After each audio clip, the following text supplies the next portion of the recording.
Thanks everybody for coming here to celebrate my mom. Many of you know my mom as a co-worker, a counselor, a neighbor, a mentor, or a dear family member. But I remember her as the greatest mom that one could ever ask for.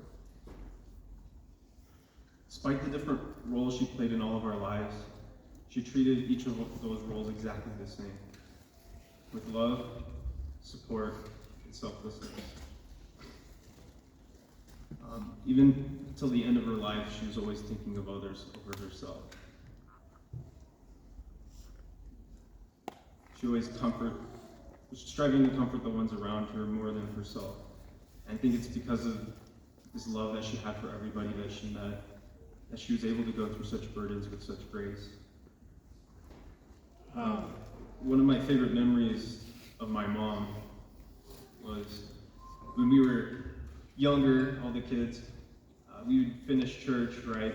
And one of us would try and get to the car early and hide in the back of the trunk or something. And, and the rest of the kids would just sit in the car normally. And we start driving home from church, and about halfway through, my mom would be like, "Where's Hayden? I think we left Hayden, right?" And so she's like, "We gotta go back and get Hayden." My dad would be like, "We really have to go back for that one?" You know? But of course, she loved Hayden, so we had to go back, right? We get like halfway there, and then Hayden would pop out there, and I'm sure, like, we thought it was hilarious, but my parents probably did not appreciate it. But there was this one night that she was having a hard time being a young mom with all these kids and all these responsibilities. And I remember she wanted to have some time to herself. And so she just took the car to go for a drive all by herself, or so she thought. And I stowed away in the car with her. I hid in the back, she didn't know. She was just on this drive all by herself at night. And I remember it was the first time I ever saw her upset. And like, it's so vivid because, she always tried so hard to be strong for others. And, I popped out and I was like, "Oh, are you okay?" She was freaking out at first. She's like, "What the heck?" But like immediately, like, she reversed the roles on me.